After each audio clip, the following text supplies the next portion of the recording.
violence, etc. I don't need any of those things. I'm fighting against the judicial system. I'm fighting against the most powerful people in the world trying to silence me. I have enough battles in my life. I don't have time to be fucking tweet beefing with some dude. If he has a problem with me, he can come to my house. He knows where I am. Everyone knows where I am. Until then, I have no problems with anybody.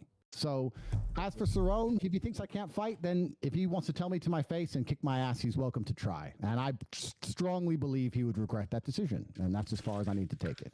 Right. So your brother Tristan was in my DMs, like really sincerely trying to convince me that I had made a very grave error, a massive mistake as a result of having let my wife shoot with another man. Myself personally, having been, you know, a couple weeks removed from the actual incident happening. Yo, what's up, everybody? Long time no I don't really stream. feel like I made a mistake. It feels like some pretty regular porn shit. It's, you know, I was a little bit jealous at first. It's kind of a weird feeling knowing that your woman was in the arms of another man, even if it was only for a few hours. But it's interesting. You don't seem like you have as much of a real like moral issue with the act itself. Well, I can give you my opinion on why I wouldn't ever do it. And I think the reason I wouldn't ever do it is because I believe that a man and a woman have a connection between them. And I think that connection is solidified by sexual exclusivity from the female's part. And I believe there's an energy cord between. And I think that once that's broken with another man, I do believe there's a degree of the connection which is damaged. And I think that when the relationship is good, perhaps you will not feel it. But when the relationship is bad, or when arguments start to happen, or you start to get on each other's nerves, you might notice a slight difference in behavior. Because I do also think that once the seal has been broken, I'll give you an example. The 4-minute mile was impossible to achieve, they believed, until one man ran the 4-minute mile, and then a bunch of people ran the 4-minute mile.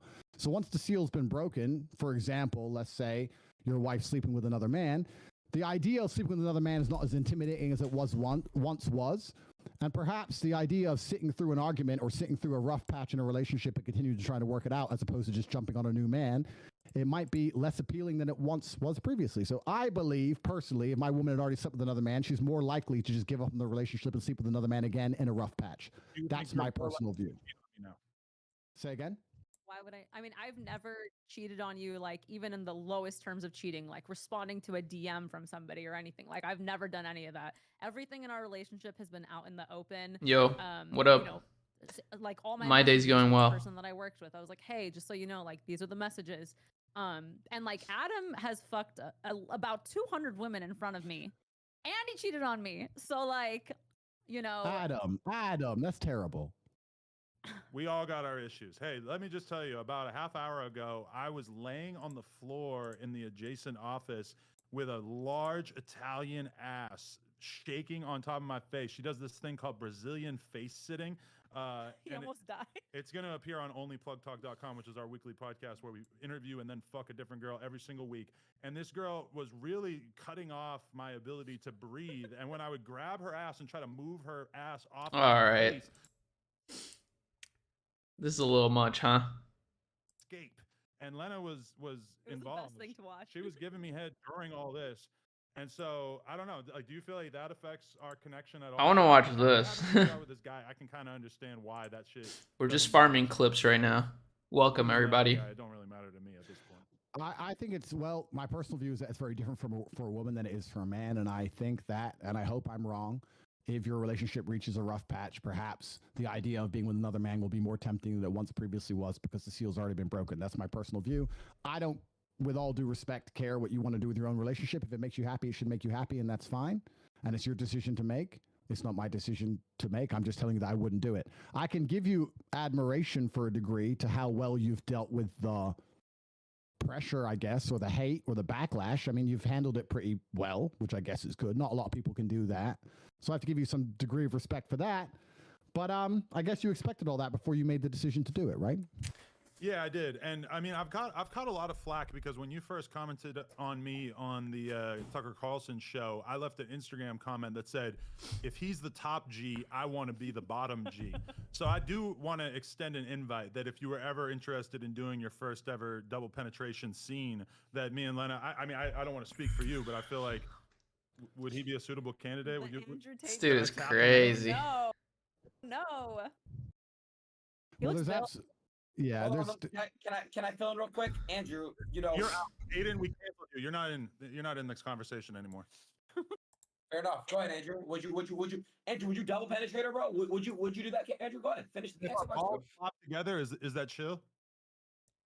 There's absolutely 0% chance of that happening. And it's not because Elena is particularly unattractive. It's because she's married to Adam, and I have no interest in degenerate, pointless sex, and I have no interest in making a spectacle of myself or even just involving myself in anything which I deem to be overall haram and pointless. It's just not something I'd be interested in. There's not a single amount of money on the planet you could pay me to undertake. So Shout thank out to you. all who's not but doing no. double penetration because I respect you all so much.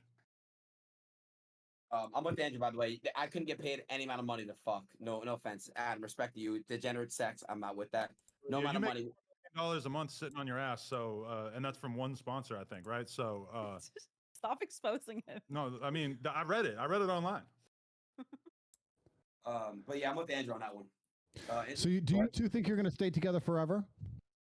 I mean, if Adam cheats on me again, maybe not. But I'm not a cheater anymore. I left that in the past. that wasn't the old days. He likes to Yeah, say, If you get a divorce, don't you think people are going to attribute it to this event? I always think that we're going to be together forever. I mean, we didn't get married a long time ago. We just got married, but it is unfortunate that if like in 10 years we break up because like, let's say he cheated on me, everyone's going to blame it on the fact that I fucked Jason in July of 2023. I don't think no one's going to think about anything else. Nobody's going to be thinking about the fact that we did this in 10 years, which when you're in the middle of the storm and everybody's freaking out on you every day, it's kind of easy to feel like, oh, this is going to define my life going forward. Now, that may be true to some extent because this has been such a thing, but I don't really think that it's that likely to follow us 10 years into the future. I don't know. My hope is to be with Adam forever.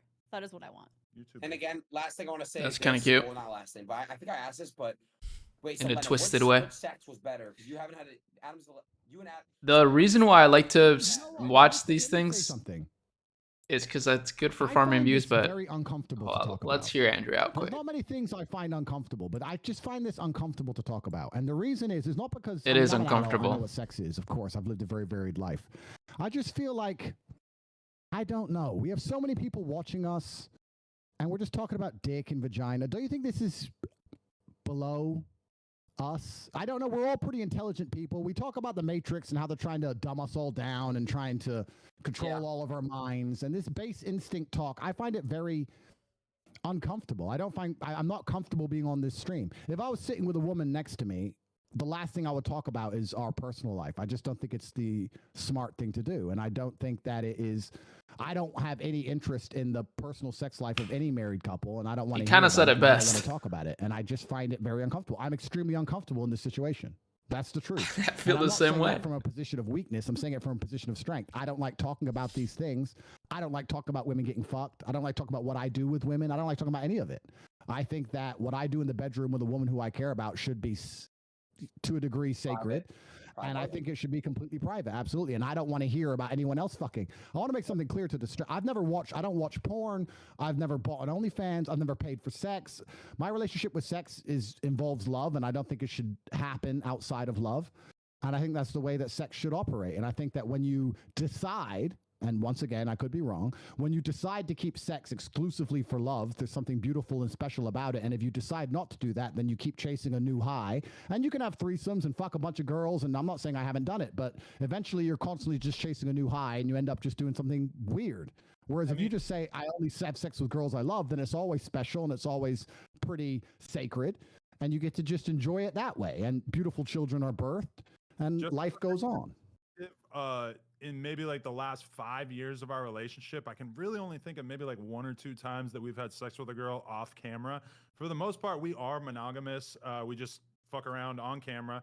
And I think if anything, our realization is that the world is so extremely fascinated by a couple like us who are open-minded sexually, because there's a lot of conversations about polyamorous relationships. And, you know, in our case, I do think it's kind of disingenuous for everybody to act like we're in this crazy poly relationship when we actually are monogamous, besides on camera.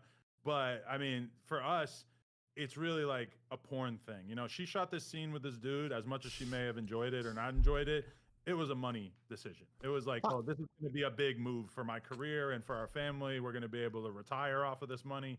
So that was the reason for it. Not like, oh, I'm just dying. The reason I'm watching this is because it's obviously a trending saying, event. I'm not saying you're sitting here trying to say I'm a saint. I'm not trying to talk from a position of authority, but I have perhaps, maybe it's my fight career, which Cerrone doesn't respect, or maybe it's something else, but I think that you can achieve a lot of happiness in life through actually reducing your exposure to certain things. I'll give you an example. I'm not particularly a foodie, but I will only eat once a day. Sometimes I don't eat for 2 or 3 days at a time, and that's the reason I love a steak. So right now I have unlimited sexual options because I am the top G and I'm the most famous man on the planet, and thousands of women a week are constantly trying to throw themselves at me. And the reason I reject them all is because I don't think I would enjoy sex as a whole if I slept with all these women. The reason I enjoy sex is because I say no to everybody and say no to everything. And by reducing my exposure to something, that's how I still find it interesting, and that's how I still enjoy it. So I know what you're saying. I'm just talking from my personal experience. I try very hard to not give in to any temptations and try to avoid them. And I'm not saying I'm a perfect person, but by doing that, I find satisfaction in the world. So if I feel like fucking, I quite often don't fuck. A corollary to that is that we were just on. We were all over Italy and Spain and France. That's on a our funny way to honeymoon. say We were it. eating in 5-star restaurants every single day, the best food that's out there. And by the end of it, I didn't give a fuck at all about what I was eating.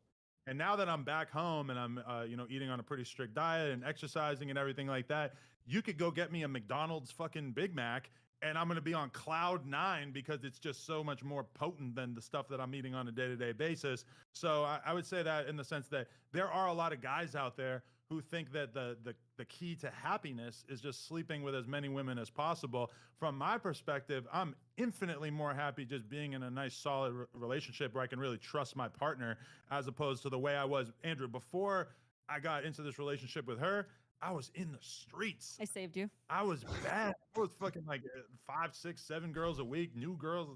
It was disgusting. Doing cocaine, drinking to an absurd degree, popping Xanax, snorting perks. I was drugs. Bad. Fuck drugs. Fuck drugs. Drugs, man. Yeah, I was drinking lean like Aiden Ross, and now I'm much happier being. I'm sitting here like it's crazy. All right. Well, I agree, and I just want to say that before you guys leave, I agree. I just want to say that I wish you absolutely the best. I wish the best for everybody on the planet, and I have nothing against you. And I'm glad that you are happy with your decision. I hope it works out fantastically for you, and I hope you stay together forever and you raise your children, because that's a beautiful thing, and that's what the world needs more of. So I wish you the absolute best. I think a lot of people expected us to argue, and I don't feel that way about you or your decisions, and you seem like very nice people. So I wish you the absolute best. And Lena, I hope you had fun, and I hope you enjoy your marriage. I don't know what else people expected me to say. Next time Sneeko and fucking Myron make a trip to Romania, I want to be right there on the PJ hanging out and talking about why girls suck. No. Oh, no? Oh, I draw the line there. We have one more porno to film, so we have to go. Yeah. All right. Hey, guys. Thank you so much for coming on. Andrew, Jake's ready. Appreciate you. Oh yeah, they're getting Jake Paul on All here. right, Adam. Guys. So I'll make a new thumbnail here. Just hang up. But this is what I was gonna say. The reason why I like watching these things, obviously it's kind of silly, is because I find there's a lot of value in being up to date with where the world is at and what people are talking about. Maybe not like engaging so much into it where it consumes your life, but having a little bit of an understanding. Out perfectly for them or not, life will give them the lessons they need to learn, whether they're positive or negative, and it's up to life to do that. It's not up to me That's to do true. that. Yeah, that is true. Jake! What up, man? Training Whoa. hard. Oh, shit. Yeah, dude, nonstop. Honestly, this is the best shape I've been in. I'm excited for this fight. 18 days away. Damn. When you getting in there, Aiden? Actually, soon. Okay. He's got to fight his battle against Lean first. Bro, what is going on with Lean? Yes, bro, I'm clean. What the fuck is going on here? You know what? I'll say this right now, Jake. After you beat Diaz, I want to get it. I want to get in some work with you. We'll do some Miami training in the hot sun. You know what I'm saying? On the beach. It's not just no, Aiden. It's not just about the training. I think every man should have a professional fight at some point in his life. One, because of the pressure you're under and how scary it is, because there's a lot of pressure, because you're putting your ego on the line. And secondly, because you have to dedicate yourself to a training camp completely and fully. You can't just do one pad session and put it on the fucking internet and talk about being a fighter. You need to dedicate yourself and try hard and set a date where you have a fair competition against another man and put it on the line. That's what you need to do as a man, so you learn about yourself. Okay. Yeah, Bars. don't you have beef with like some other streamers and stuff too? Like one guy named Hassan, but he's like 7 foot tall and he wears dresses. So I'm not gonna fight that guy. Yo, Andrew, oh, there you go. Is that the guy? The guy I think it is. Yes, it is. Oh my god, your mate. Yeah. But nah, man, I would love to get in the ring. I swear, I actually really would. One day. I think if you had a reason to stop sipping lean, it would help you. Like if you No, had I've to been get clean. I've been clean for a while now, about a month. But you were texting my friend like 3 days ago asking for a lean plug. Yeah. Andrew's lying. Exposed. I'm not lying. You're talking about Jasper, okay? Yes. It was not 3 days ago. I texted him like a couple months ago about lean. I haven't done lean in over a month. You can I'll take a drug test on stream tomorrow. Do you want me to? Do it. Chat, we want to see this. Make Okay, sure he well, does why are you this. making... Okay, fine, I'll do it. No. All right, we won't talk about it. I'm gonna do it for real. I'm gonna do it. All right, got you. Yeah, I got you. So look, No, you won't. You talk shit, You're not Aiden. You're gonna never gonna do take a it. drug test. you don't fuck this shit. You guys are ganging up on me. Jake, are you gonna fight Andrew? Andrew, gonna fight Jake? Would you guys ever fight? Well, I'll tell you something. Let's talk about this because there was a time where I called out Jake Paul. There was that time. So let's talk about that. Whoa. It's when Jake first called out Connor. I think this was like 4 or 5 years ago. Is that correct? A while ago. And I said, Jake, Flaggy. I'll fight you. I remember saying it to him. At the time, Weight problems. Oh, Try what? this simple An ice ad? hack with water before bed. You may not know this, but the biological I wasn't nearly as known as I am now. And then since then, I've made it very clear also to the world. I said that Jake, I believe, is the best YouTube boxer. I believe he can beat them all. And I think he's training very hard. And a fight against Jake would be a real fight. And I do believe he's working hard in the gym. And he's more of a boxer than he is a YouTuber now. I don't think we're going to fight, especially because of my current legal situation. I can't even leave my house. However, I do think that in terms of YouTube boxing, I'm glad it's a space now. I like the idea of people with beef fighting each other. And I do also, and I want to make this clear to everyone, and I've said it multiple times, I do think Jake is the best of all the YouTube boxers. I don't think that can be denied. Well, thank you. No, I appreciate that. I think, yeah, my answer to it would be like, if you figured out your legal situation, I think you should get in there because it would be massive. Maybe not with me, maybe with whoever it is, but everyone I think would want to see you fight. Everyone wants to see it. It would make a bunch of money. And I don't want to say, but before I was arrested in December, there was a conversation ongoing about me fighting someone, and I'm not going to say who it is because it didn't happen. And I asked for a lot of money, and they offered me all the money I wanted, and it was very close to being signed. And then I obviously ended up in a prison cell, so certain things changed. But yeah, I know the whole world wants to see it. The whole world would love for me to get in there and fight somebody. I'm very aware of that. But we have to make sure the stars align. Like if we could ever figure it out. This I is would definitely do surprisingly MMA positive. Or boxing either. Like the PFL would make it happen. So if you ever figure out the situation, I think it would be huge. Wait, You know Jake. what we should do, Jake? While you're next training, I know you're only 18 days away from a fight, but next time you're training and you want some sparring, fly to Romania and we'll spar and we'll film it and we'll decide if we want to release it or not afterwards. But I have no problem. We can have a sparring match anytime. That's easy, right? Let's do it. Let's do I'm it, down guys. for that, but we can't release it for free. That's like it's like giving the people what they want for nothing. That's kind of crazy. Yeah, that's true. Hey guys, I would love to. You know, I'll spar too for you with you guys. Fuck, Jake, let's just go to Romania. Aiden's jealous. 50-50 on the jet. Go to Romania, Jake, and I'll spar. We could do a threesome spar. I'm with it. Bro. Why do you make everything sound weird? Dude, I'm down to just spar with you guys. Why do you say that? Anyway, Aiden, yeah. Have you ever So, played a sport, Aiden? Have you ever been outside? You look pale.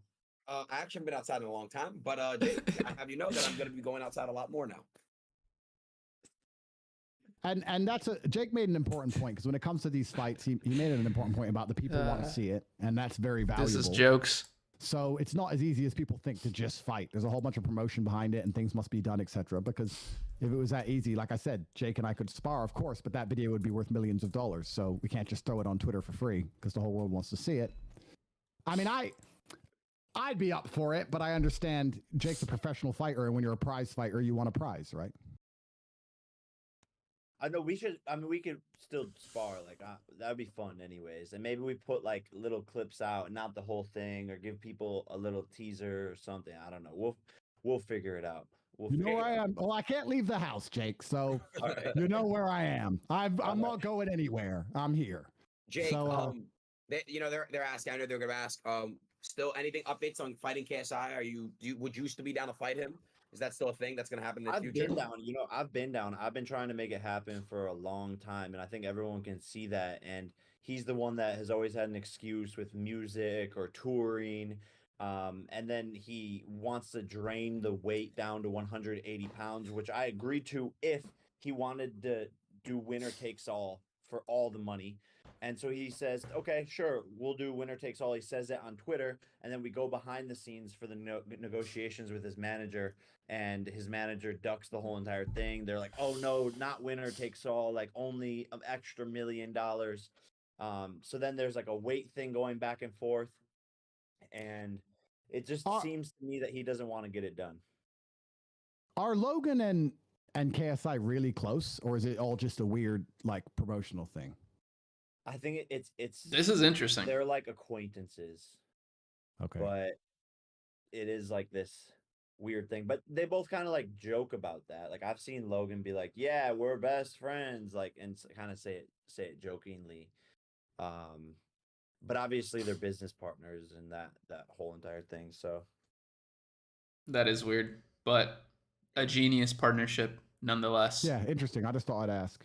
And I have nothing against Logan either. I think a lot of people think I have a problem with Logan. I don't have problems with anybody. I live with a pure heart. I'm a happy man. But I just thought I was just curious about that because when KSI is running his mouth to you, I'm like, why is Logan not punching him in the face? What the fuck? yeah, business, I guess, is business.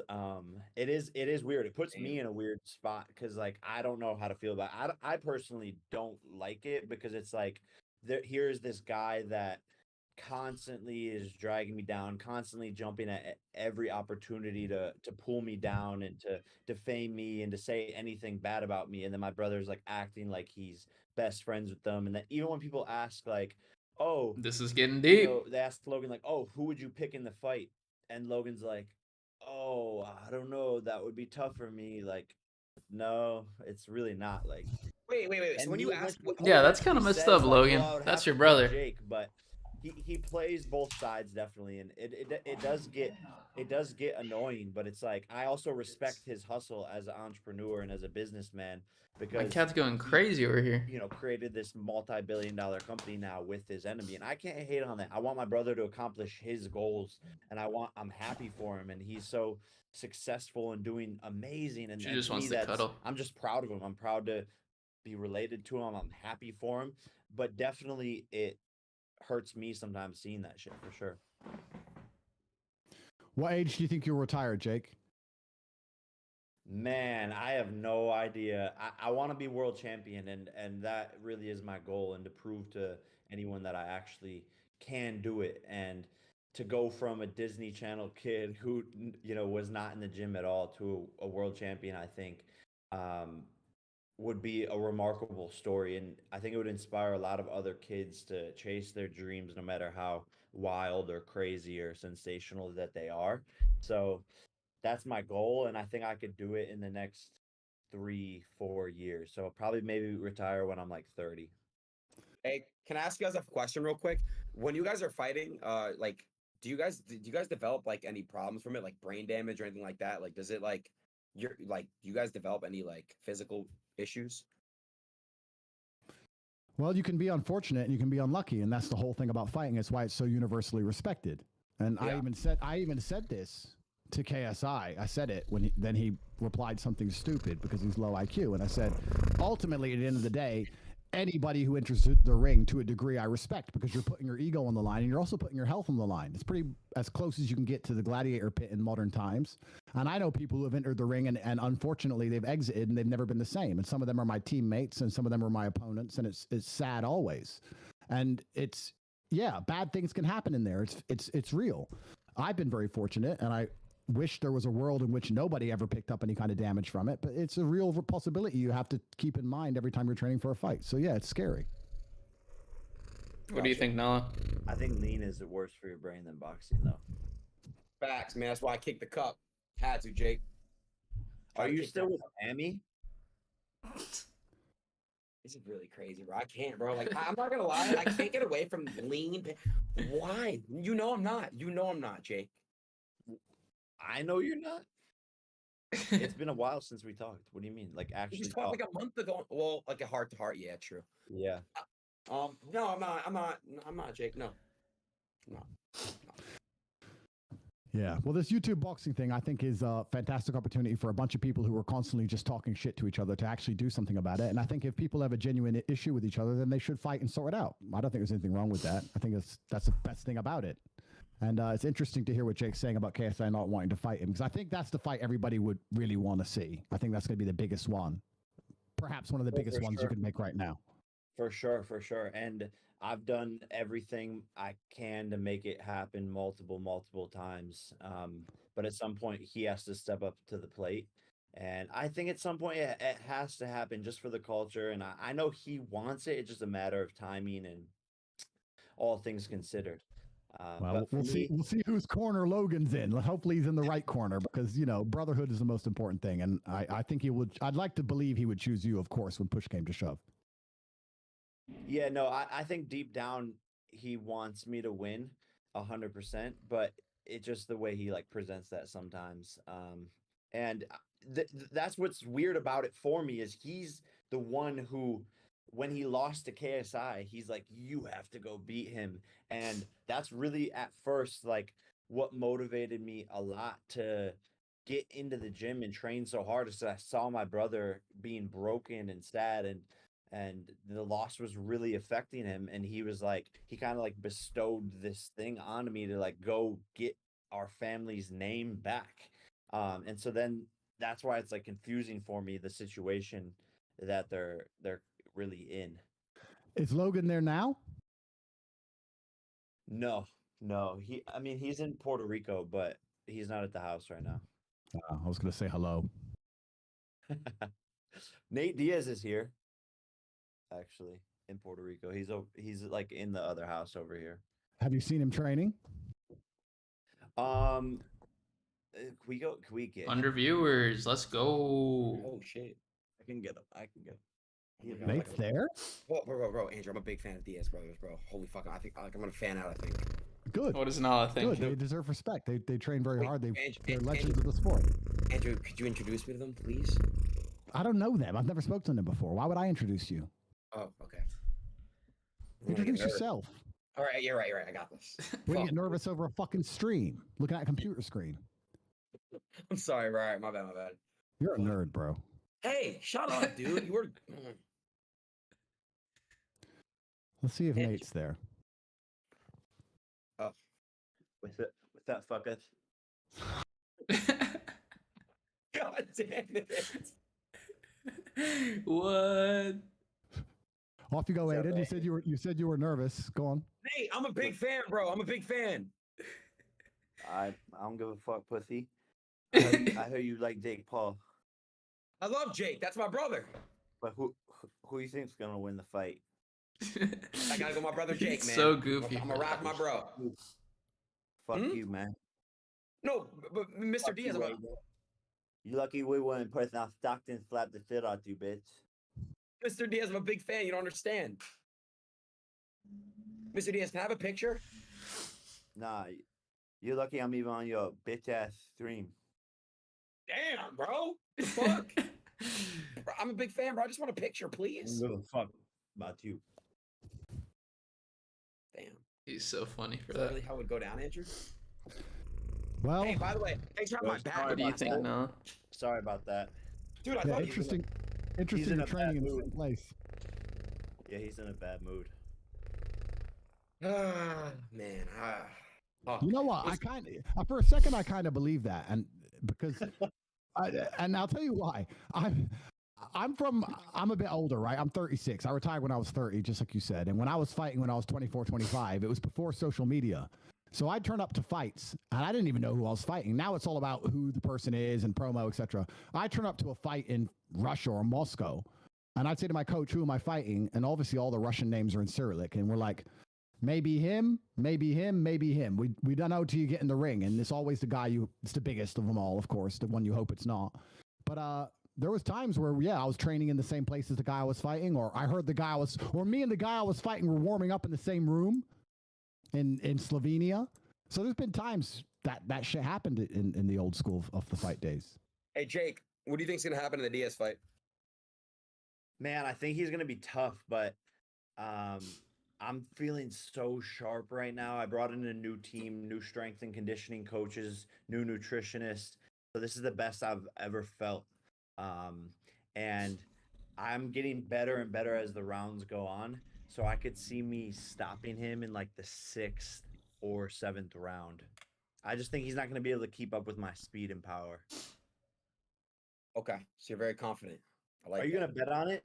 I am. I'm going to put $100,000 on you. On God? On God. I want to see a screenshot of that bet, Aiden. I will. I'm going to post it. Yo, when I put $100,000 on you, Jake, and you secure my money, I'll take you out. We'll go out. Take you out. Take me on a date, bro. Exactly. And Andrew can, go with us. Unfortunately, due to unforeseen circumstances, I'm not allowed to leave my house, so I'm going to miss it. But I'll just stay here, and I hope you guys have fun. I'm on month 6 of house arrest so far, and we'll see how long this continues for. So I'm going to have to miss it, unfortunately. Damn. So, that's fucked. It's already been 6 months. Hey, do you do a lot of, do you like have girls over? Or do you like do a lot of jerking off? Are you talking to me? Yeah. I have the odd visitor, Jake, and I don't jerk off because it's haram, and God is always watching. Right. So that's not something I partake in. I'm allowed visitors. I just didn't know how it was with house arrest, like if you could have visitors or not. Yeah, I am allowed visitors. Andrew, Yes. you actually helped me stop masturbating because every time that I would masturbate, I would think of you, and I'd be like, "Nah, this is not right. I'm gonna stop." This What dude. the fuck? I'm gonna stop doing this shit now. No, for real, you put it in my brain. Nah, I haven't done it in months. I swear to God. I swear to God, bro, I haven't done this shit in months, bro. Thank you for actually stopping that porn addiction. Fuck porn. I don't know how men can be addicted to porn. I don't understand. You must have very few options in your life to find yourself addicted to porn. I mean, every guy's jacked off in their life before, bro. But if I'm talking about a porn addiction, you make it sound like it's something you can't help doing. You must have very few options if you end up addicted to porn. Yeah, true. I've only been really, really severely been addicted to lean. It's bad, bro. Hey, All right, so Jake, I got stabbed by a knife before. Do you want to see it? Jake, I swear to God. What happened? I was sleeping, right? And my uncle, he was on meth, and he stabbed me in my sleep. For like just no reason, or he was mad at you or something? He was on drugs. He thought I worked for the FBI. Yeah, it's funny. What the hell, Jake? No, there's just this shit you say. It just like, I don't know if you're like special or what. It's just crazy. Oh, it's actually funny you say that, Jake. Andrew, I actually figured this out by myself. I'm definitely off in some way. I believe that I'm autistic or like on the spectrum of autism or something. No, I'm not joking. All shit aside. Bro, I want to watch this other video so bad, I'm but pretty sure I'm autistic. Laughing at you.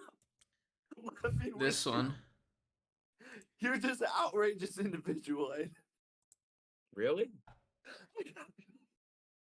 I gotta go, Aiden. I can't do this.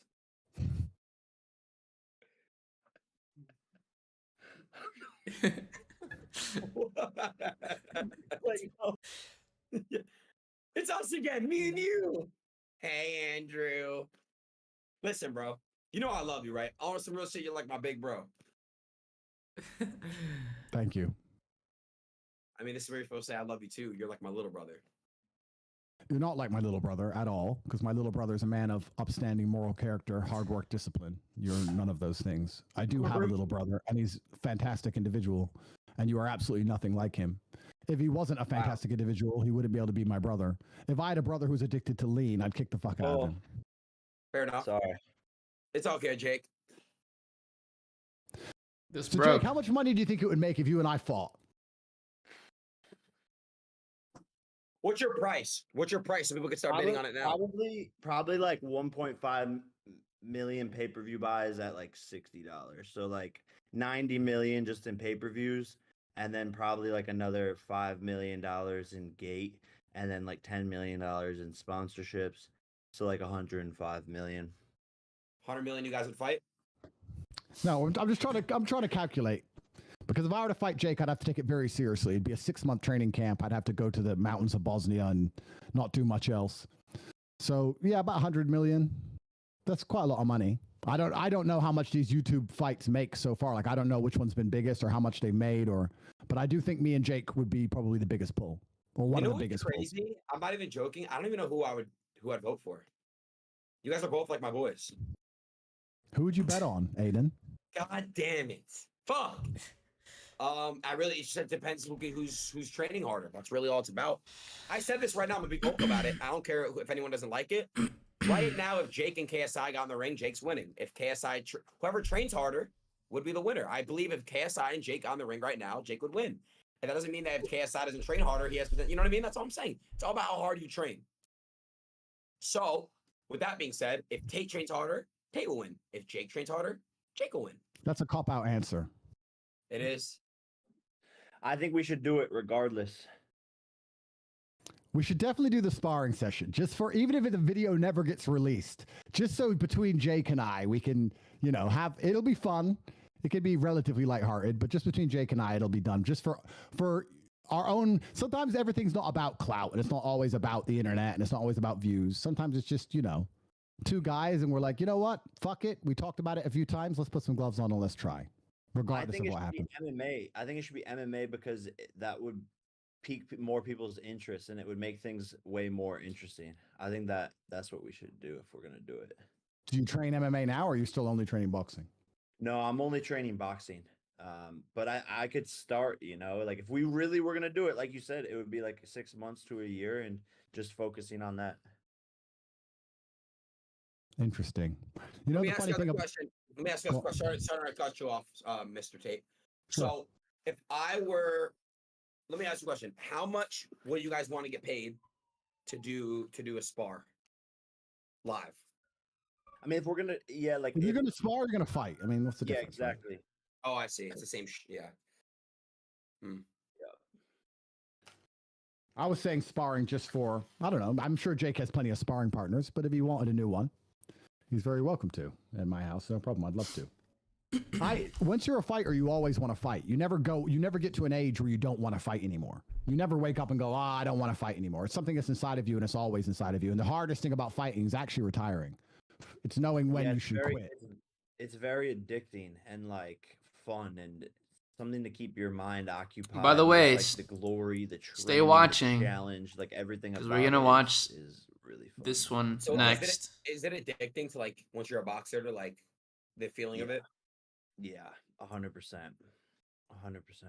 And the hard thing is knowing when to stop, because if you go on too long, you have a bunch of losses at the end of your career, and then you want to retire, then you want to come out of retirement and do it again. It takes a lot of mental control to decide to stop. I decided when I was in my early 20s, I was going to retire at a certain age, and I stuck to that, and I finished on a win streak for that reason, because otherwise it can easily go wrong and you can ruin your legacy, etc. It's not easy to do. It's very hard, but you're always going to want to fight. That's the thing when you're a fighter. When someone says, I'll fight you, part of you is always going to be like, okay, come on, then fight me. It's just something that's inside of you. It's never going to go away. It's unfortunate that time marches on. Someone once, very smart, said to me that years come. What did they say? It's been a year since it's been a year. Something very intelligent and insightful. I can't remember who it was. It was a philosopher. I think he's on. Yeah, I love that one. It's been a year since it's been a year. Yeah, it's great. Ever since I heard that, it was really mind-blowing. And unfortunate, time marches on and we all get a bit older. So there has to come a point where you decide to stop. But I'm really not that old. I talk about myself like I'm old. 36 isn't old. In 10 years, you're about to be 50, bro. It's kind of crazy. In 10 years, I'm going to be 46. I wonder if I'll still be on house arrest. Hopefully not. Who knows? Damn, man. Life really Aiden, goes. Aiden, did your uncle like go to jail for stabbing you? I didn't press charges. Instead, well, he went to jail, and then I said, "Hey, I'm not gonna press charges." And then he went to a mental asylum. Damn. Yeah. What's the most traumatic thing you've ever been through, Jake? I'm genuinely curious.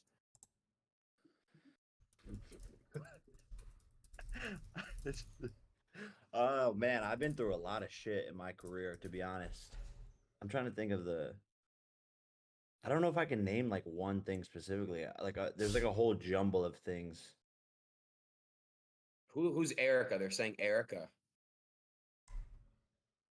Erica. Oh, my ex. My ex. Yeah, I've been through a lot of fallouts with people and like crazy shit, lawsuits. Like whenever I was the biggest like YouTuber, it felt like the world was like caving in on me because everyone just wanted to like strip me down and see me fail and make up rumors. Like it was like a giant target on my back, and every day there was something new to deal with mentally. I think that was like the toughest part of my life. Gotcha. Have you been canceled before, Aiden? When were you canceled? What for? I was recently canceled for saying there's two genders in the world. I got canceled for that. I got banned on Twitch for that specific reason. I think that's when they started to like not fuck with me. Um, so that's my recent cancellation. I believe there's been more shit. Interesting. Yeah. Ever been to jail? Have I ever been to jail? No, I have not been to jail, sir. Try and avoid it if you can. Do your best. Okay. Jake, have you ever been to jail or no? No. There you go. So good. And I don't wish it upon anybody. There's no need to go there, but I was just curious. Yeah, Yeah. man. I'm on Yeah, my man. best behavior. I'm on my best behavior like lately. I've kept my nose out of trouble for like 2-3 years now. And I think that's because of boxing. Like I'm just always focused and it's helped me like mature and stuff. So I have a question, which I find interesting. If you lost the next 5 fights in a row, would you retire? oh wow. That would be pretty traumatic. But at the same time, like man, I've already exceeded my own expectations in the sport. So like I'm happy with where I've gotten regardless of what happens moving forward. To even just beat some of these legends, some of my idols, Anderson Silva, to win Knockout of the Year, cover of Sports Illustrated. Like I've accomplished my goals and beyond. Um, and I love this sport, and it's changed my life for the better. So I think I'll always be boxing, even if it's just staying in shape in the gym, but I'll always be a promoter. I have my foundation, Boxing Bullies, which is like opening up gyms across the United States and all these places for underprivileged kids to go in and be able to box for free. We're up to like 7 gyms now in less than 2 years. Um, so I just love the sport, man. It changed my life for the better and pulled me out of like some dark places. So I'll always definitely box. Yeah. I have more questions I'm probably not supposed to ask, but I'm gonna ask them anyway. Do you genuinely dislike Dana? Is that beef real? Yeah, no, the beef is definitely real. The beef is definitely real, 100%. And I think I don't know him as a person, so I can't say whether or not I dislike him for who he is in real life, but I dislike his business tactics. I dislike that, you know, fighters only get paid 15% of the total revenue. I dislike that he has a monopoly basically in MMA and that the fighters are the ones who lose from that. And these fighters are putting their health on the line, they're risking everything. It's the toughest sport in Yeah, the that's a good world. point. They're paying their own coaches, they're paying their own gym fees, and all these other sports, NFL, NBA, they get everything paid for and they make more money.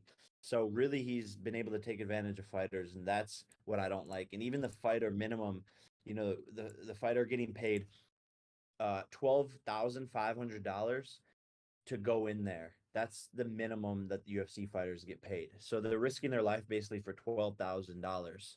And if he just increased that to $50,000, it would change so many fighters' lives. And it would only cost the UFC annually $15 million, but these fighters would be able to actually afford being able to be full-time fighters. So yes, he's made a lot of money. He's changed the sport. I love what he's done for MMA. He's made the sport massive. But now it's time to treat fighters better, and that's my biggest problem with him. Do you think you'd still fight if? So my first fight, I got paid $150. Do you think you'd still fight if you were like not famous and you had to start at the bottom and the money was zero and you were still working a job and you were training after the job? Like your first 20 fights, you got paid basically nothing. And do you think you'd still do it? Yeah, I believe my life would have probably always led me to fighting. I truly believe it. It feels like what I was destined to do. Would I get in the ring with Davey, Luke, or Hermosi? Who I am deep down is a fighter. So Maybe.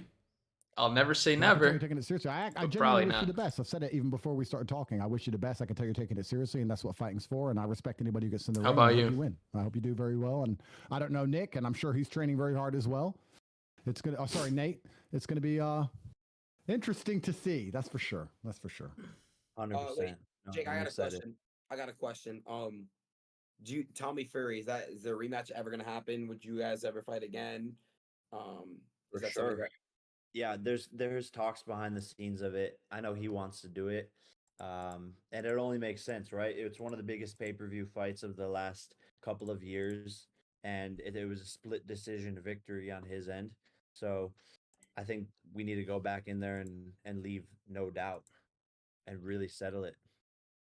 Gotcha. Okay. I'm about to go off to sparring here, but it was awesome talking to you guys. Hey Jake, I Absol- love you, bro. Hey Jake, oh sorry, Andrew. Love you, I'm man. sorry. Sorry, Andrew. Go ahead. No, Sorry, go Andrew. on. No, it's fine. Aiden, go. Oh, Jake, I love you. Thanks for coming on. Love you, and, bro. Talk to you later. Wish you the best. All right, I'll see you guys later. I'll text you, Aiden. All right, bro. Peace. It's just us. Yes, Aiden. Just you and I. Listen, do you want to get on Monkey or not? You don't even want to do. We could save it for later. It's fine. What the fuck is Monkey? So it's an app. It's basically like Omegle, where you and I duo up and we talk to like other people. What? Just random people? It's like Omegle. Yeah, we like connect with other random people. Exactly. Oh, that sounds so fun, man. Load it up. Let's do it. That sounds great. You're being sarcastic, aren't you? Nah, bro. No, seriously. Load it up. I really want to talk to random people. Let's do it. Do you not want to do that? No, man. What do you mean, bro? Come on, bro. It's gonna be so fun, bro. Load it up. We could just save it for another time or No, something. why do you want to do it? I thought we were gonna do it. It'd be fun. I could just tell you don't really actually want to do it. Bro. All right, I'll bite you. All right, cool. We'll Bro, do it. man, bro. What do you mean, bro, man? Let's do it, bro. Let's talk to all these random people on the internet. You know, I have nothing better to do with my life. It's not like I'm on house arrest, I guess. I'm stuck in the house. It is, 1 a.m. It's fine. Come on, bro, man. Let's talk to a bunch of randoms. Bunch of wagies and brokies. Let's do it. I can't All right, wait, bro, man. I'm so right, okay. excited. This could be great. Okay, I sent you a link. Oh, a Like that. link. Wow, cool. What do I do? Do I click on the link? You're basically just gonna click on that link and Cool. Okay, and- bro. and when you click on that link, what's gonna happen is it's gonna bring you to the. I'm Monkey, actually doing some product research right now. Okay, I think I found the link. Let me just click it. Okay. Did you click, Andrew? Andrew.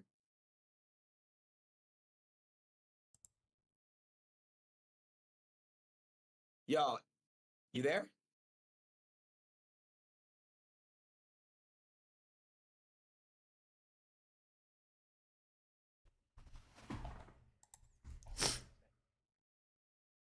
So yeah, I think we can probably stop watching this.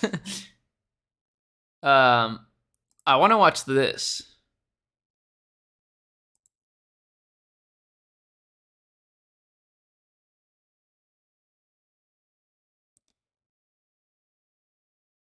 So I'll put this on now. I was like, have you done any deals like that I would have heard of? And he's like, you know, Disneyland? I was like, yeah. So let me change the title of the stream quick. And then we'll watch this one. This one sounds interesting. 13 businesses making $1 million plus a year with 0 employees. That sounds pretty damn good. I've been wanting to watch this for a few days. I keep seeing it in my feed, and I just haven't gotten around to it. So I figured, you know what? Let me stream and let me watch some of this stuff with everyone else, right? By the way, real quick, I want to say, I don't know if you noticed the last video we dropped. It was a lot crispier in terms of the editing, content, pace, everything. Next video is going to be exactly the same in terms of that standard. So I would really appreciate you guys liking the videos, commenting on the videos, just so that it can get boosted even more, so that YouTube can show it to even more people. And I'll keep streaming and posting stuff on the second channel. So make sure you guys sign up for that.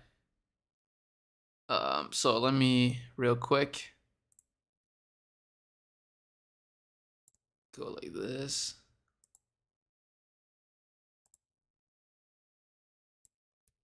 Okay.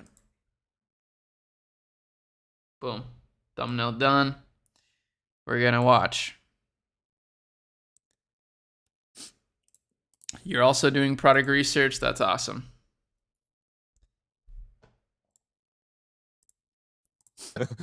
He's like, a lot of windows in Disneyland. We do all the windows in Disneyland. I was like, what? Oh my I was God. like, okay. They bought a window company, got him a Disney contract. We do all the windows at Disney.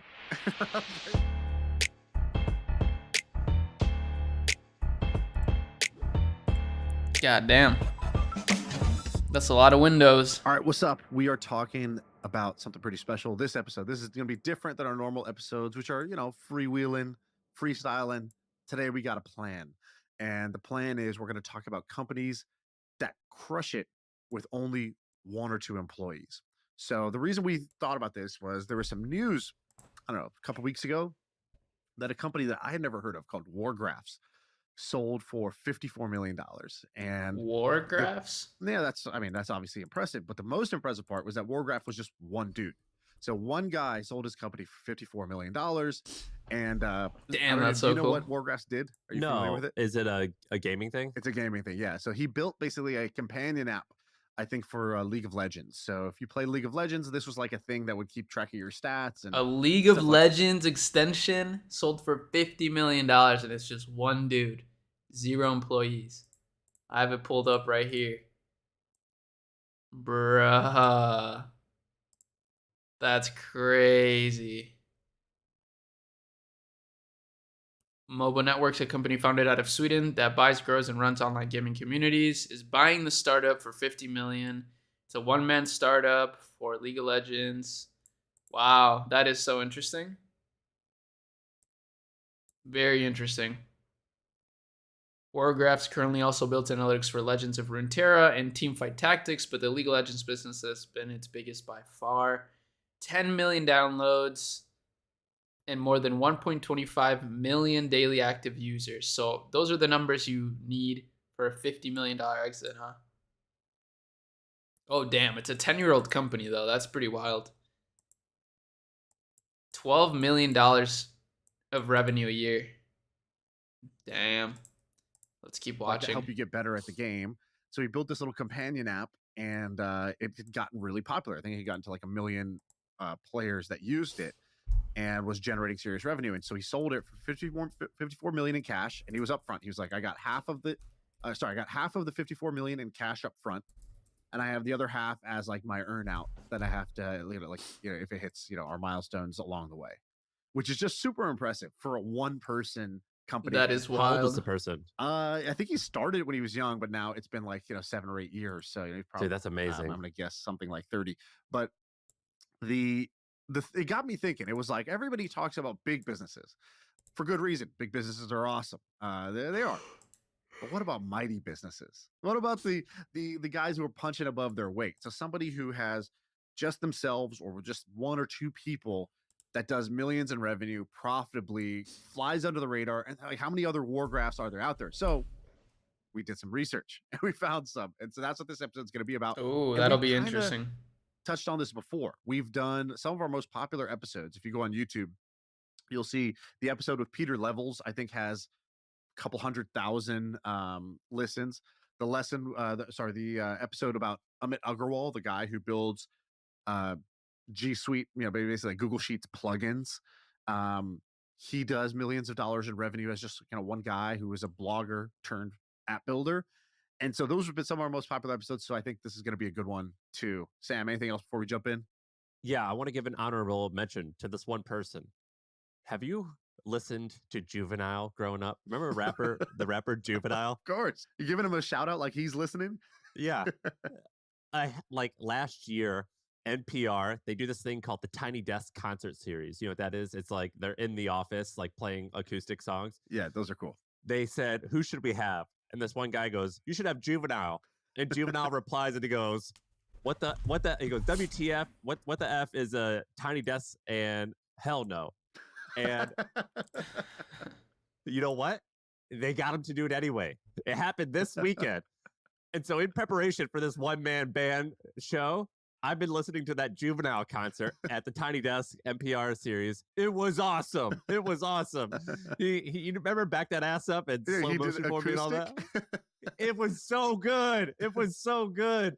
I had to be inspired. Him and Manny Fresh did it, and it was awesome. It was awesome, awesome, awesome. So honorable. All right, so these are the Tiny Desk Awards. Then let's call it that. These are the Tiny Desk Awards, which are the businesses that can be run off of one tiny desk because it's just one or two people. All right, and we're gonna do this like an award show. That's pretty So good. We have a long list, but that'd be kind of boring. So we broke it up into categories, and we each have our answer for the category. So, for example, first category is going to be biggest one-person business. But we also have to set some rules here. Yes. Some of these things, one person, it's a bit vague. Yeah. One person oftentimes can mean like the founder and like a team of contractors, or in many cases, it's going to be agencies that they work with. Of course. Or it started as one person and it was that way for a long time, and then they hired a team. Exactly. So it's more of the spirit of the law than the letter of the law here. So, they don't have T-shirts for the company because they don't have like a bunch of employees and morale. They probably won't have an office where a bunch of people go into. It's either one or two people who are kind of the core drivers, and maybe they use some contractors or vendors or agencies for other things. But that's generally the way we're looking at this. Yeah, and so let's get into it. So what's the first one? The biggest. Is it the biggest? So you go first. So I'm gonna do another gaming one that I doubt you know of. Do you know what Stardew Valley is? No. Oh, dude, Stardew Valley is so good. If you look at the game art looks like it's like 8-bit art almost. It looks like a very, very simplistic game. And this is such a good story. It was made by one guy, this guy Eric Barone. And he basically is like, he gets out of school. He doesn't want to get a job. So he's like, well, I'm going to teach myself how to code instead of going and getting a job. So he's like, why don't I learn how to build a game in order to teach myself how to code? Like, I don't want to just code for coding's sake. I'll try to do something with it. And he always liked these games back in the day. I don't know if you know Harvest Moon. It's like this kind of like farming simulator game. These like very simple kind of like, it had like a cult following. And so he's like, I'm going to make my version of Harvest Moon, which was like was popular when I was a kid, like, 15 years ago, 20 years ago. And so he spends basically 4 years in solitude just building this game by himself before he releases it. For 4 years. What was his job? Did he have a job? He just lived off his girlfriend. His girlfriend had a grad degree stipend. And then he had a part-time job as an usher. God damn. Which is amazing. I mean, an usher is a terrible, unless you're literally trying to be like a cover artist covering the artist usher. Like you never want to be an usher. Your career's not going the right direction when you're doing that. So anyways, he launches this thing. Stardew Valley has sold 20 million copies. It sells for $13 a pop. And so, he sold this thing. I think over time it has done 150 million in sales or revenue. And he's the only guy who built it just by himself, which is honestly not that uncommon. Minecraft was largely built the same way. There's this guy Notch, who's the developer behind Minecraft. And if They you've sold ever for seen $1 it, billion. he'll get on Twitch and he'll just code Minecraft. Like he'll just stream himself for like 12 hours just building the game. And like I think Minecraft had more people overall, but like one guy was really the driving force and the driving energy around it for many, many years. Simon But Appraisal Stardew Valley is Services. my pick for Nice, that's pretty 150 cool. million off of one game dev. The guy Notch, when he sold, I think he sold for like multiple billions, Yeah, right? 3 billion, 2 billion, something like that. And he, I think he bought he outbid Beyonce for like an $80 million mansion in LA. And he was tweeting out or sharing how everyone hates him now. He was like, I'm so lonely. This sucks. But he's still in this like fancy $80 million mansion. Do you remember that whole like ordeal where he was talking about how he like didn't give equity to people, and so some of the people who he hired hated him, and he was lonely, but he was having all these huge parties, and he was lost and all that stuff. Do you remember all that? No, I missed all of that. Dude, he like went through this whole spiel on Twitter about how like he hates his life, but Oh wow, amazing. you know, I mean, this whatever. house is. I'm looking at this house. This house is insane. Was it 80 million? 70 million. Yeah, it was a fat. I remember like I would "Who's this love to guy?" just see Beyonce getting the news. It's like, oh, Do I who have did it? experience with Kickstarter for funding? I've ran ads to Kickstarter campaigns before for like clients at Akemi, but not too much experience with it now. Who outbid me? Was it Spielberg? Who was it? Oh no, it must have been Lenny Kravitz. Who was it? Who outbid me on this? Like Notch. Yeah, got him. Got him. All right, mine is StreamYard. So StreamYard, I'll have to remember when they launched, but I think they launched in 2019, right before the pandemic hit. And it was basically a way to stream events online and stream interviews and things like that online. These two guys scaled it to $30 million in revenue in 1 year or 18 months or so. And this mostly happened because of the pandemic. They ended up selling it to Hopin for $250 million. It was a mix of cash and stock. And Hopin ended up laying off a bunch of people like last year. But I've heard rumors that it's killing it. Have you heard these rumors? Hoppin? Yeah. No, I have not heard. I've heard the opposite of those rumors, but I don't know. What have you heard? Well, just like when the layoffs happened and it was like basically post-COVID, events came back online, like in person. So that's naturally going to hurt the business. Then they had massive layoffs. And I heard that the founders had taken a ton of secondary or something like that. So I heard like 100 million plus in secondary. yeah, but maybe the business is doing well. I have no idea. I just heard kind of like generally though, when you hear those three things, it's like massive layoffs, market, the crazy event that was driving your growth has stopped. And the founders took, and people start talking about how much secondary the founders took. It's usually because the business is going in the wrong direction. Usually people don't bitch about secondaries when the thing is exploding. I don't know. I heard the other way. I also thought that, and I heard the other way around. We talked about StreamYard like right when they were getting going, and then we talked about them again when they were acquired. Did you say you knew these guys?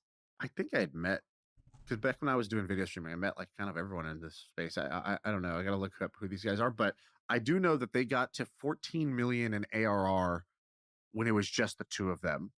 And then it got to 30 million when by that time they had hired up a team. So this is kind of like a hybrid. They got really far with just a couple of people, and then they hired up, from as they scaled it before they sold.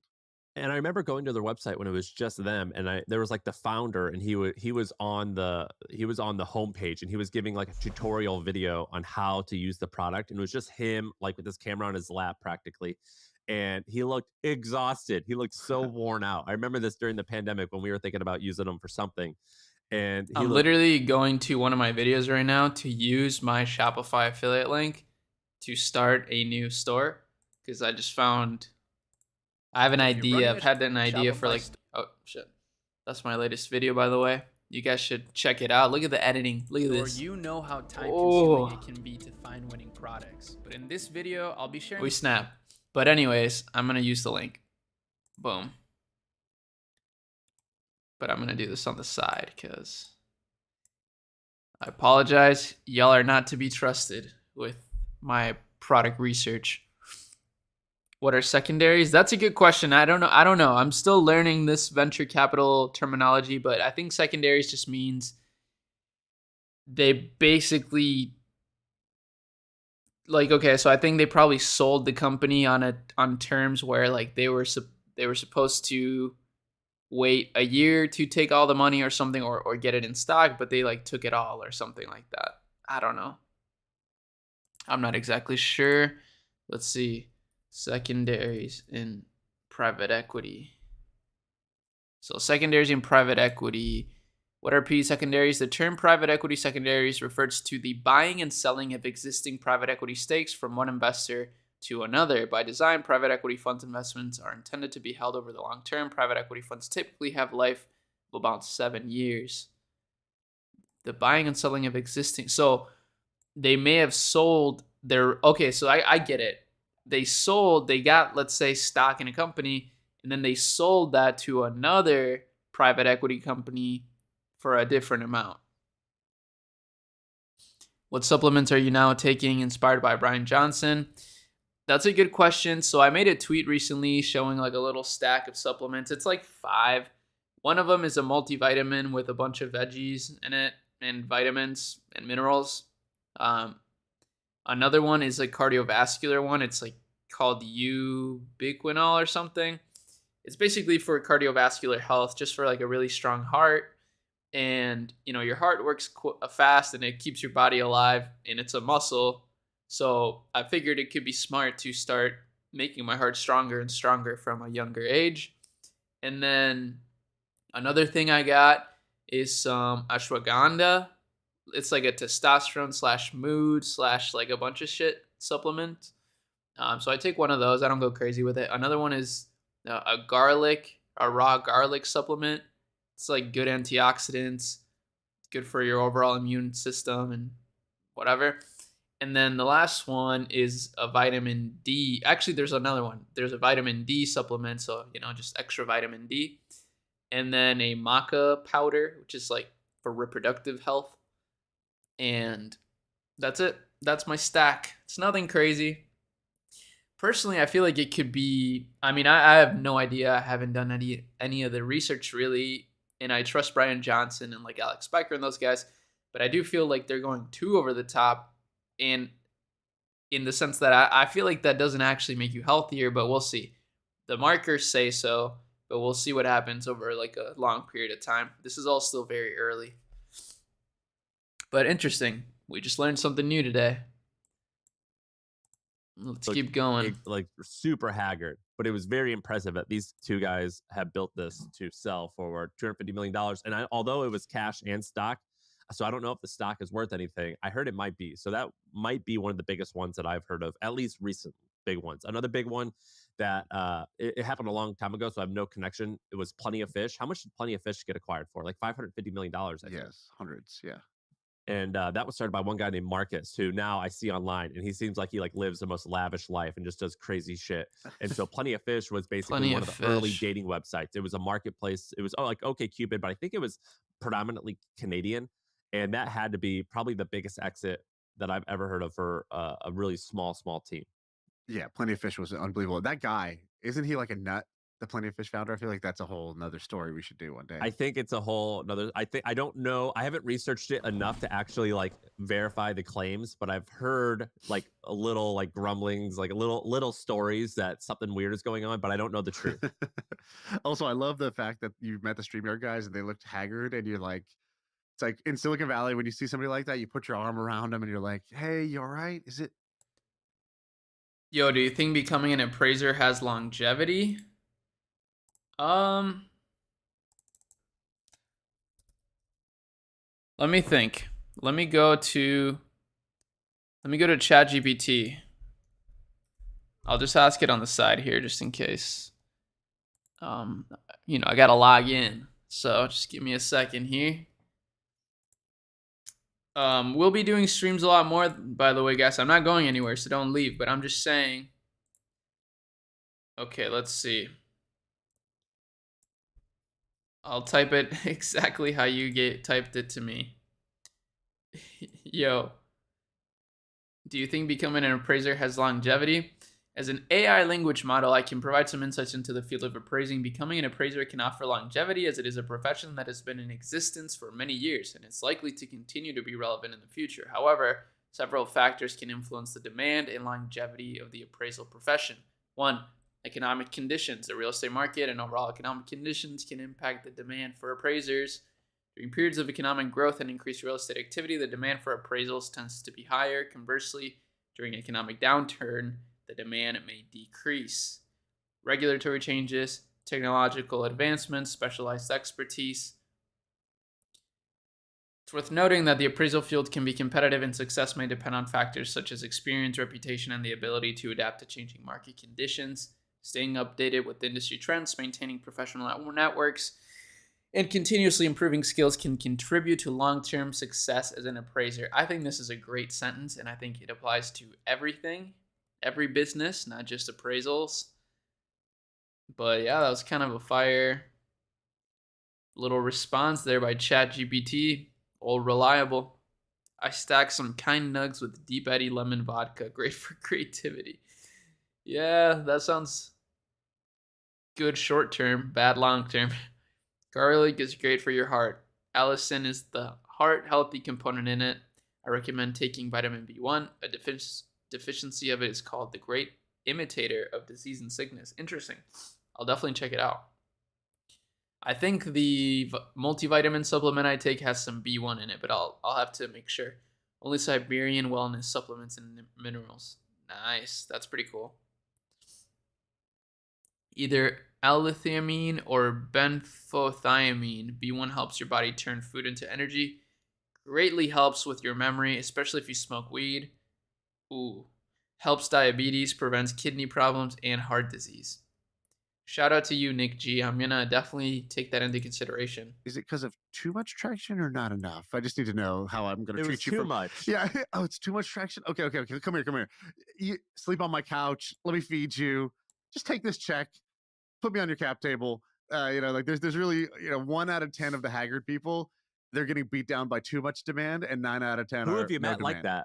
that? Who have you met like that? Who else have you met where you're I just remember like, dude, talking to a guy who, this guy Abder. Met a guy Abder, and he was doing something pretty. I met him after the fact, but he told me the story, and it always stuck with me. And I always remember after hearing the story, I was like, I should look for that. So what happened was, Twitter started taking off in popularity, right when it kind of got going in Silicon Valley. Like it became like a thing, and Abder was him and his team, or they're like kind of like data science type people, and so they were like, all right, what can we build that makes Twitter work better? Because Twitter was such a simplistic product, and at the time it was like almost like a protocol. Like anyone could kind of build apps on top of it or use the data for something. So he's trying to build something, and he doesn't know what he's doing. He's sitting on a train, and he starts coding this thing. He's like, oh, I had done this research on sentiment analysis.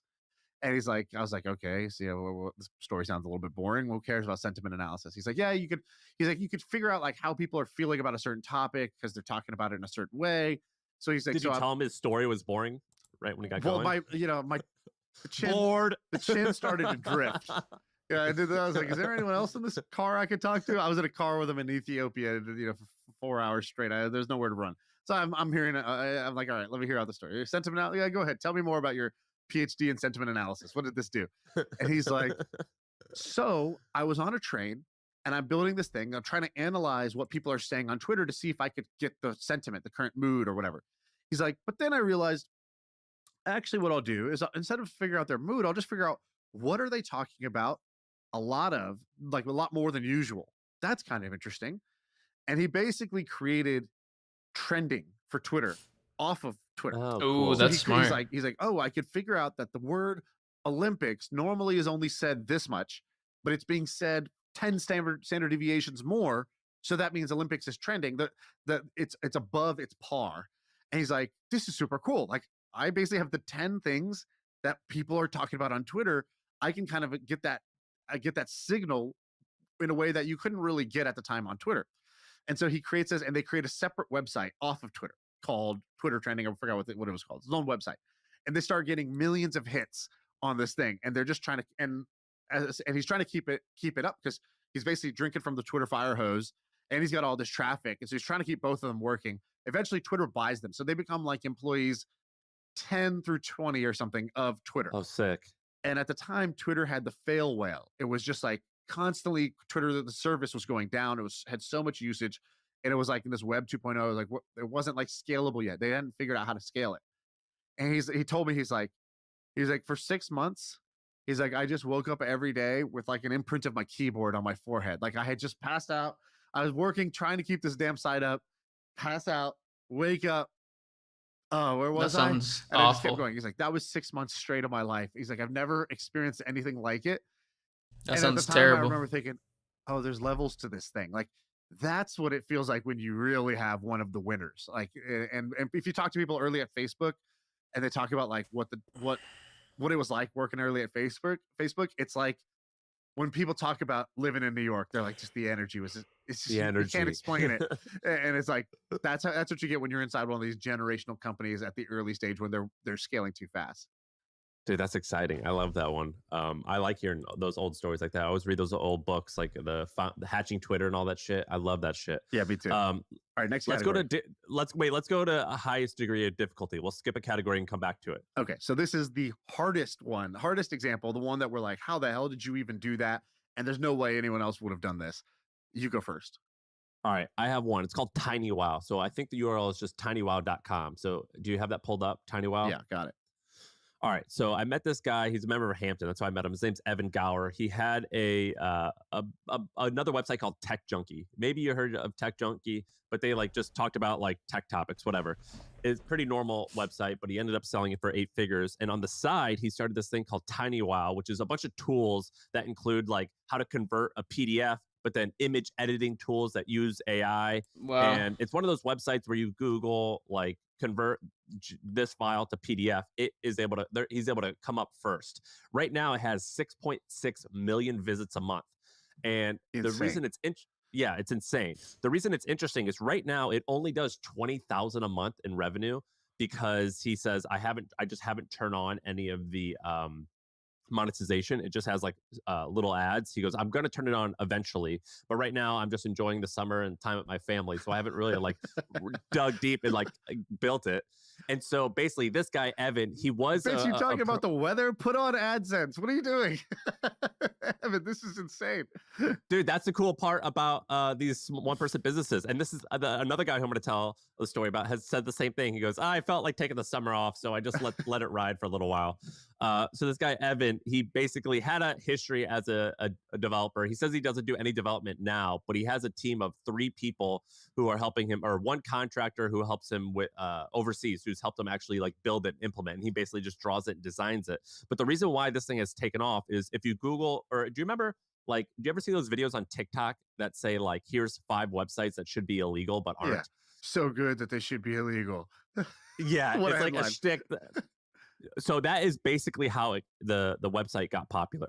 Is it's gotten popular from those videos. And so the reason why this That's is such really a hard good to create idea because for marketing a site like that. I'm surprised it only makes 20K a month with like 6 million visitors. That guy is not monetizing right. getting traffic to like a content site or any type of website like this, it's very challenging. Oftentimes, building the product is not the hard part; it's getting users. And getting 6.6 million visits a month, mostly from social, quite challenging. We'll see if he's able to turn this. But I asked him, I was like, "How big can this get?" And he's like, "Well, like I think of like Canva." So I'm like, "Can we? I think it can make tens of millions of dollars a year in revenue because." We're going to ultimately, we have this traffic. We can have like a feature that says, hey, you can edit this picture using our platform and we'll charge a small fee. I think this actually could be a big business, but right now it's really tiny. He told me it costs $10,000 a month to run and it's making $20,000 a month in revenue. Wow. Yeah. Do you know how much remove.bg makes? Who? Do you ever use remove.bg? No, what is that? Oh, that was the old way. It's like if you need to remove a background from an image, like you need to just cut out the object and remove the background. Remove.bg was this website that was like just the Look at go the traffic. Yeah, it was just the go-to, and oh my god, 50 to 60 million in monthly. Hello, Ari. Starting out, would you recommend one product store or a general store to test? Just a general store, but like don't get too crazy with it. Just focus on the product pages. Monthly visits, so it's just like insane. All right, do you have any charitable component in any of your brands? Do you think this helps with sales specifically if your brand is aligned with the values of the charity? I don't right now, but I do think about that a lot, and I would love to set up charitable components into all of my businesses because I just don't think there's a reason not to do it, but I wouldn't use that as like the backbone of the business or anything. I think it's a little cringe when businesses build like an entire value proposition based on that. I don't really think it's smart. personally, I think it's better for you to do that as a bonus. So, for example, what I'm doing, let's say what I would like to do, at least I haven't done this yet, for a Chemi Lab is, people like maybe donate a percentage to education for lower income people, let's say. I don't know, something like that. But yeah, like I think it's smart to have charitable components in your business, but not make that the center point of the business, more so a bonus. I mean, why not do a little bit of good as you grow your business? I think it's a good idea. Hello, Ari, as starting out. Oh, yeah, wait, I already answered that. Hey, Ari, have you tested Google Bard for product research to get all the Google data in after 2021? No, I haven't. I should do that. That actually sounds like a good idea. But ultimately, the trends really help for understanding a market idea, but I think you really got to test just a product that like you see out there working if you want to find success quickly. So yeah, maybe Google Bard would help. I mean, I'll pull it up and maybe I'll do some exploration while we're on this stream for a little bit.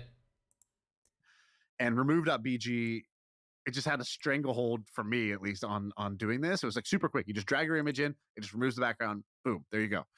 And then they charge for like, you want it like 1080p or whatever. They started charging for like little things like remove this watermark. And I'm sure this thing crushes. I don't know how much revenue they do now, but I'm sure this is one of these like mighty businesses where it's a very small team. Here So we I just go. Googled it. Canva acquired them. Canva acquired them. It says that they had at least 100 million people coming to their website last year. Yeah. That's crazy. So it's acquired by Canva. So you can probably, I don't know if Canva has gone public yet. Maybe they have. I think actually they just did it last month. You might be able to dig through their numbers and see if they got acquired and for how much. But that's crazy. That's so much traffic. This site, Tiny Wow, definitely could be something like that. They started this in 2019. It's this company called Kaleido. And then they started in 2019. They sold it. This was 2021. So 2 years later for roughly $100 million. Wow. And wow, do they have funding? I think the 100 parent company- million. It looks like it's a side project of the parent company. The reason why I said these are the hardest to make is getting that scale of traffic that fast is so challenging. Like there's a lot of like software products that we're going to name as one person companies. And that's challenging in the sense of like you have to put in a ton of hours. They don't know meta ads. I'm just kidding. It really is hard. And you actually have to like invent stuff. And that's very challenging. But getting traffic to me is more of an intellectual challenge where it's like, I have no idea like where to start. Like, whereas with starting with software, it's like, I'm going to make this one feature, then I'll do this other feature. I'll talk to my users. It involves a little bit of luck, a little bit of skill, but Right. getting a lot of traffic to your website early on, I think there's less people that know how to do that. And so that's why I think that this is one of the harder things to start. So here's my answer for highest True. degree of difficulty, Photo P. So Photo P is very, very similar. Basically, it's one guy who recreated the entirety of Photoshop in a web browser for free. So, Oh my God. Photoshop is one of the most complicated products in the world. He recreated it by himself, gives it away for free, and made it work in the browser, which Photoshop doesn't. Photoshop is you have to download the app in order to make it work. It's just remarkable. The guy barely monetizes it, doesn't want to sell it. And if you go just search Photopea Reddit, or founder Reddit, he goes and he talks about why he built it, how he built it, and how he thinks about it or whatever. It's pretty insane. And I think How much traffic does it get? traffic wise, like 13 million according to SimilarWeb per month. And Cool. Do you think free plus shipping policy is still viable now, or just go for that $20, $30 margin? Yeah, I would just go for a higher average order value or a better offer, like buy one, get one free, or buy one, get two free. But yeah, I feel like free plus shipping is a little ran through by now, and I think it can definitely work, but it's just a little gimmicky. It's going to be hard to build a real business off of that. he does at the time, this was a couple years ago, he said that he was doing 100,000 a month off this thing. And it was like literally from the absolute most basic of of like ads. Like this is one guy, Ivan, who made it, and he's just like puts like the very simple banner ad on the site and makes like $100,000 a month. He did a post in Hacker News on April 11th, 2021. He goes, "Hey guys, I'm Ivan. I'm the creator of Photopea. I made almost $1 million in the last 12 months, 90% from ads. The rest is from premium, which is users who pay to hide ads. So it's not even much of a premium. When you start your own project, you never know if it'll make $250,000. But if you get hired, you can be quite sure that you will never make more than $250,000. And so that's why I started it. And so this company, Photopea, I don't know how big it is, but depending on how many users it has, I could see this getting sold for 9 figures, over $100 million. So he did an AMA on Reddit, and they said, "Hey, have you hired your first employee yet?" This was a year ago, and he says, "Oh, after I did my first AMA on Reddit, lots of great people got in touch. I did end up hiring one guy from Prague who went to my university, but it'll take some time for him to get familiar with the code. He hasn't done it. He hasn't done anything yet." It's pretty crazy how this guy operates. So why do you think this is the most challenging?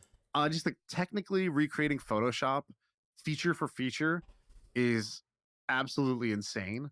Like I think that's just an insane endeavor. And then making it work in the browser, like making it performant in a browser is not easy either. So like for one person to do this, I think is crazy. That's insane. Yeah, I the cool thing about these I think the downside of these one person companies is that everything relies on you, and that you don't have like anyone else to ask for help, and you can't hire anyone, you can't have anyone better than you doing something because you're the only person. And so in order to do this, I think a lot of these people, they have a handful of traits that we'll talk about in the end, but I don't understand how he could grind that hard for that long with all this pressure on him. By the way, this guy says he put 7,000 hours into it before he made any money from it. That's insane. So I think that just takes so much will. Do you remember Viral Nova? It was a guy named Scott DeLong. So Viral Nova was basically an Upworthy clone. It was it says like they're like, Okay. I think I'm just gonna stop there. I'll be streaming every day. I'm trying to farm clips for the second channel, so go subscribe to the second channel. The main channel videos are starting to get better and better, so make sure you support those so we start reaching more people. I want to grow the community with y'all. It's been amazing so far, so it's only gonna get better. This is a good video, but I think it's a little maybe irrelevant for too many people. And I'm just kind of bored. I gotta go. I want to go rest. But we'll finish it tomorrow. How about we'll finish it tomorrow and we'll watch some other videos too. Have a good rest.